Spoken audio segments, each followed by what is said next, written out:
Welcome to Geopolitics Now. It's Friday, October 31st. I'm Anne-Sophie Goninet. Today, Pierre Haski examines the dicey game of nuclear fearmongering in the wake of recent declarations by Trump and Putin.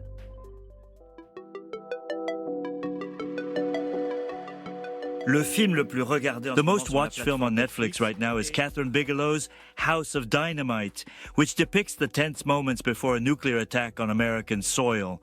In this hyper-realistic thriller, the US president has only a few minutes to decide whether to retaliate, against whom, and with what force before a missile obliterates Chicago.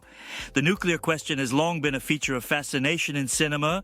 Take Stanley Kubrick's 1964 classic, Dr. Strangelove, with its paranoid general who launches a nuclear strike against the Soviet Union. But it's no longer fiction when US President Donald Trump, just minutes before a meeting in South Korea with Chinese leader Xi Jinping, announces on X, formerly Twitter, that he has ordered the Department of War to resume testing our nuclear weapons. The president is justifying the decision by claiming that other countries are testing theirs and that the United States must keep up. Just days earlier, his Russian counterpart Vladimir Putin boasted of a successful test of a cruise missile called Stormbird, which he said can carry a nuclear warhead and evade any defense system.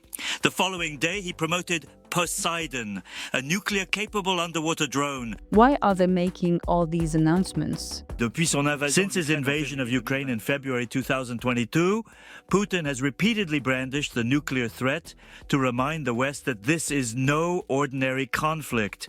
Nuclear power is involved, and that changes everything. Still, Russia has shown no sign of actually using its nuclear arsenal in Ukraine, not even its shorter-range tactical weapons.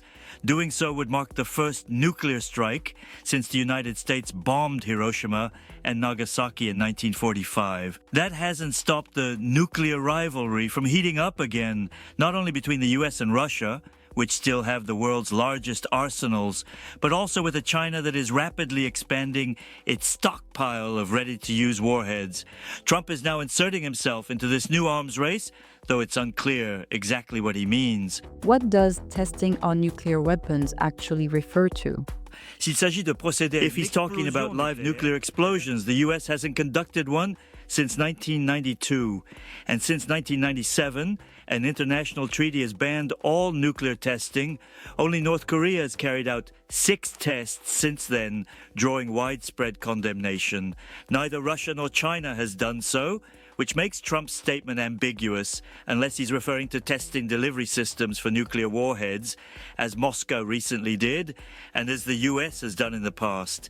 In any case, this nuclear posturing is largely psychological. Putin is waving the nuclear threat to frighten Europeans, and has no shortage of political allies on the continent willing to amplify that fear. Trump, in his peculiar love-hate dynamic with Putin, is casting himself as a warrior, while simultaneously calling for a Nobel Peace Prize and professing support for nuclear disarmament. Tout en revendiquant le prix Nobel de la paix. Geopolitics Now is a WorldCrunch production. Automated speech technology is used for Pierre Haski's English voice. If you like this podcast, we'd really appreciate it if you could help us out with a follow, share, and 5-star rating on your preferred podcasting platform.